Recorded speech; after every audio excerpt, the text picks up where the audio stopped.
Hello, and welcome to Steve's English Podcast. This is episode 2 of Alice's Adventures in Wonderland. Chapter 2, The Pool of Tears. "Curiouser and curiouser," cried Alice. She was so much surprised that for the moment she quite forgot how to speak good English. "Now I'm opening out like the largest telescope that ever was. Goodbye, feet." For when she looked down at her feet, they seemed to be almost out of sight. They were getting so far off. "Oh, my poor little feet. I wonder who will put on your shoes and stockings for you now, dears.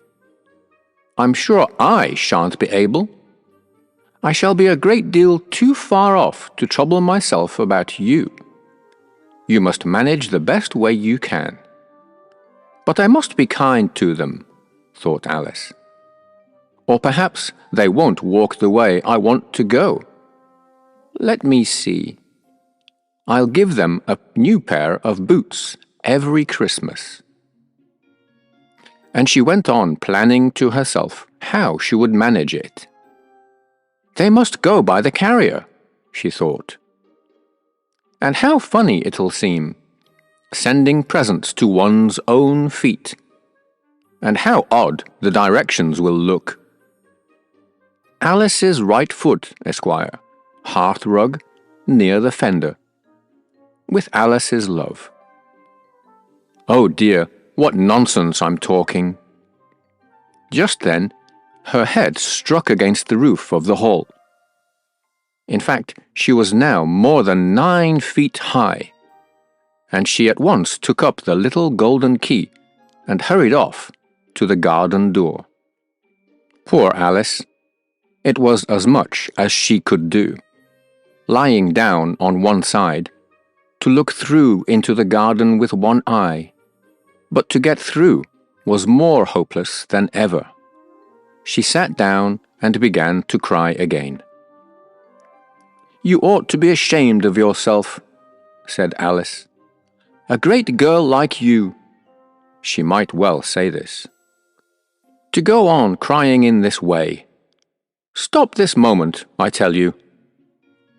But she went on all the same, shedding gallons of tears, until there was a large pool all round her, about 4 inches deep and reaching half down the hall.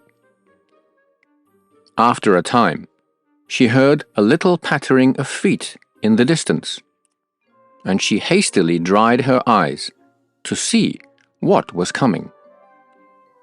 It was the White Rabbit returning, splendidly dressed, with a pair of white kid gloves in one hand and a large fan in the other. He came trotting along in a great hurry, muttering to himself as he came, "Oh, the Duchess, the Duchess!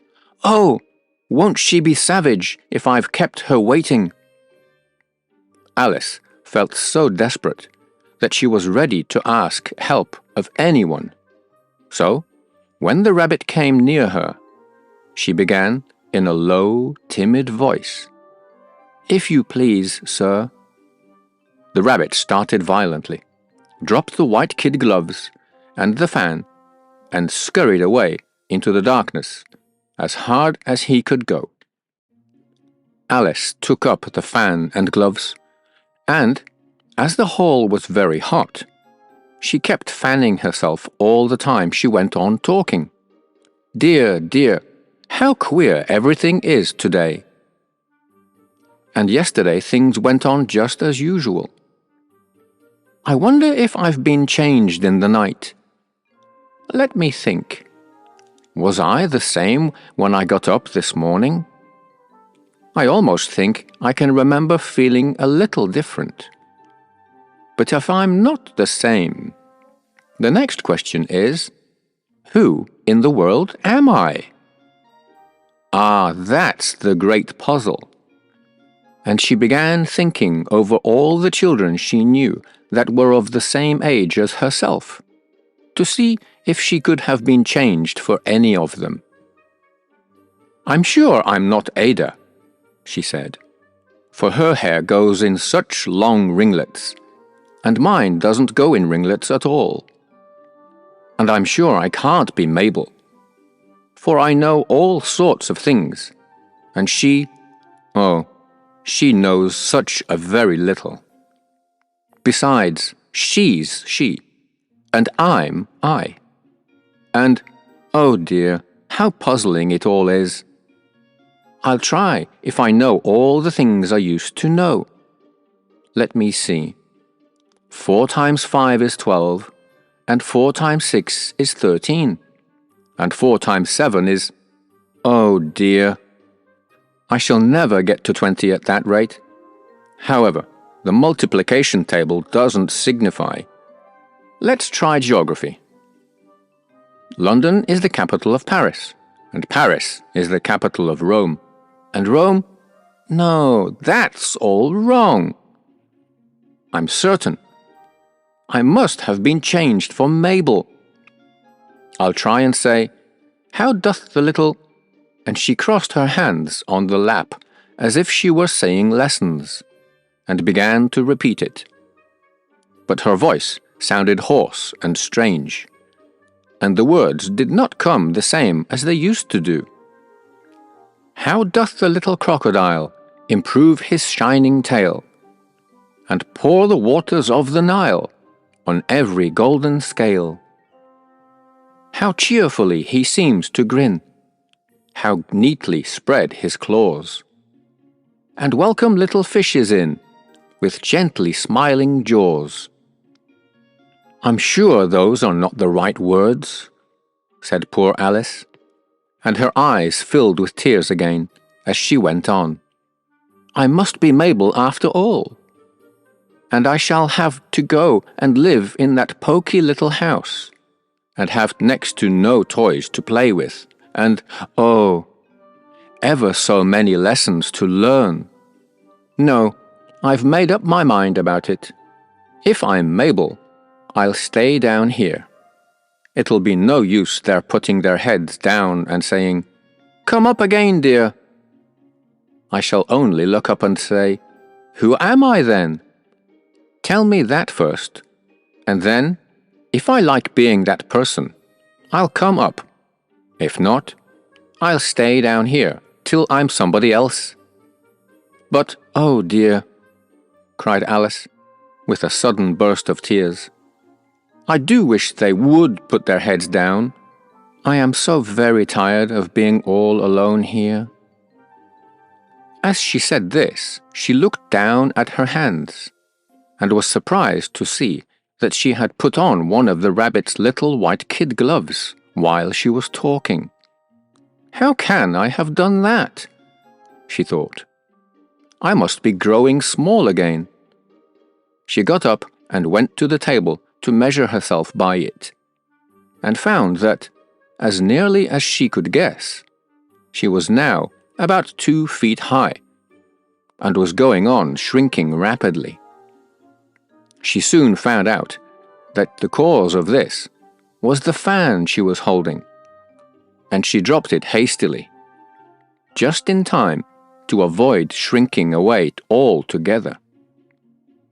"That was a narrow escape," said Alice, a good deal frightened at the sudden change, but very glad to find herself still in existence. "And now for the garden." And she ran with all speed back to the little door. But, alas! The little door was shut again, and the little golden key was lying on the glass table, as before. "And things are worse than ever," thought the poor child. "For I never was so small as this before, never.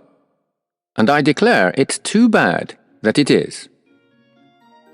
As she said these words, her foot slipped, and in another moment, splash! She was up to her chin in salt water. Her first idea was that she had somehow fallen into the sea. "And in that case, I can go back by railway," she said to herself. Alice had been to the seaside once in her life, and had come to the general conclusion that wherever you go to on the English coast, you find a number of bathing machines in the sea. Some children digging in the sand with wooden spades, then a row of lodging houses, and behind them a railway station. However, she soon made out that she was in the pool of tears which she had wept when she was 9 feet high. "I wish I hadn't cried so much," said Alice, as she swam about, trying to find her way out. "I shall be punished for it now, I suppose, by being drowned in my own tears. That will be a queer thing, to be sure. However, everything is queer today." Just then, she heard something splashing about in the pool a little way off, and she swam nearer to make out what it was. At first, she thought it must be a walrus or a hippopotamus.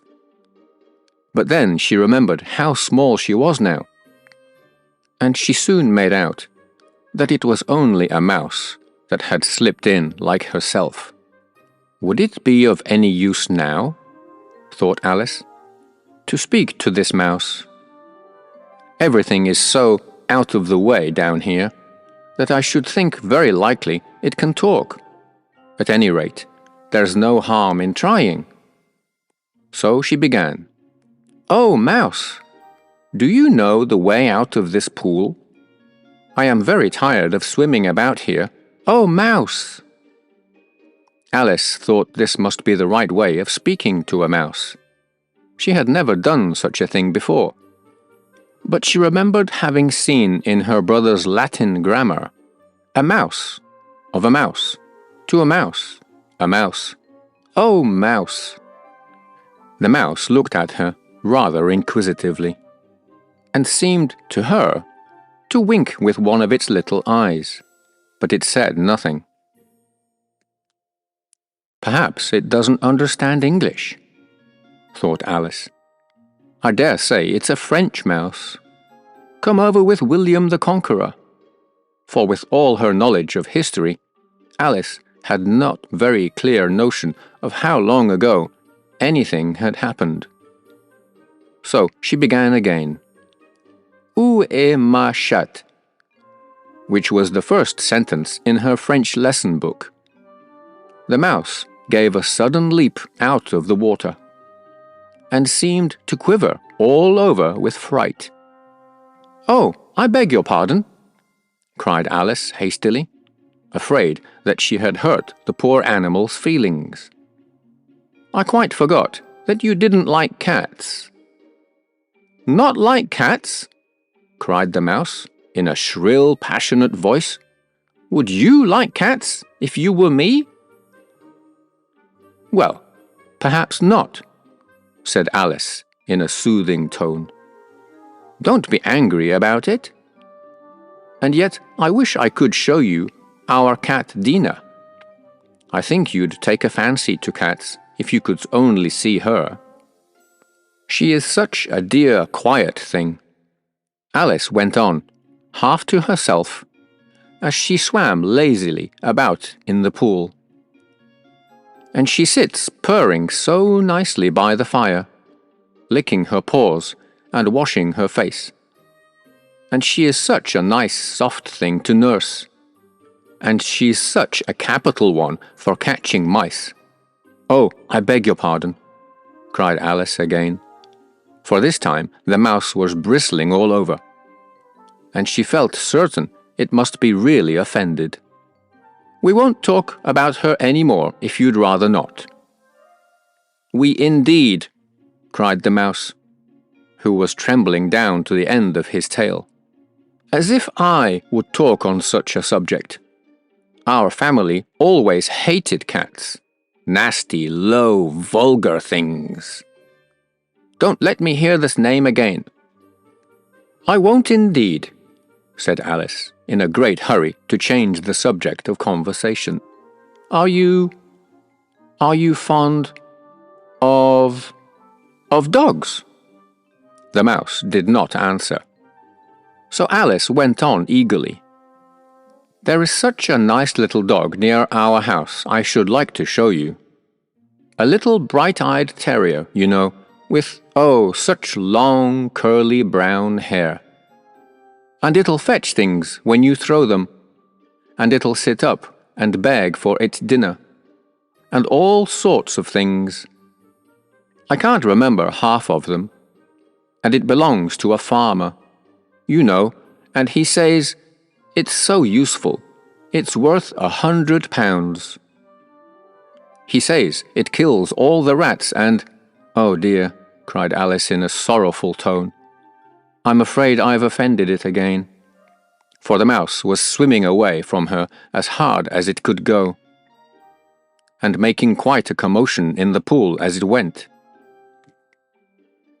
So she called off softly after it, "Mouse, dear, do come back again, and we won't talk about cats or dogs either, if you don't like them." When the mouse heard this, it turned round and swam slowly back to her. Its face was quite pale, with passion, Alice thought. And it said in a low, trembling voice, "Let us get to the shore, and then I'll tell you my history, and you'll understand why it is I hate cats and dogs." It was high time to go, for the pool was getting quite crowded with the birds and animals that had fallen into it.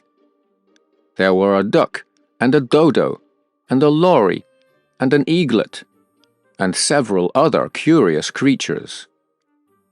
Alice led the way, and the whole party swam to the shore.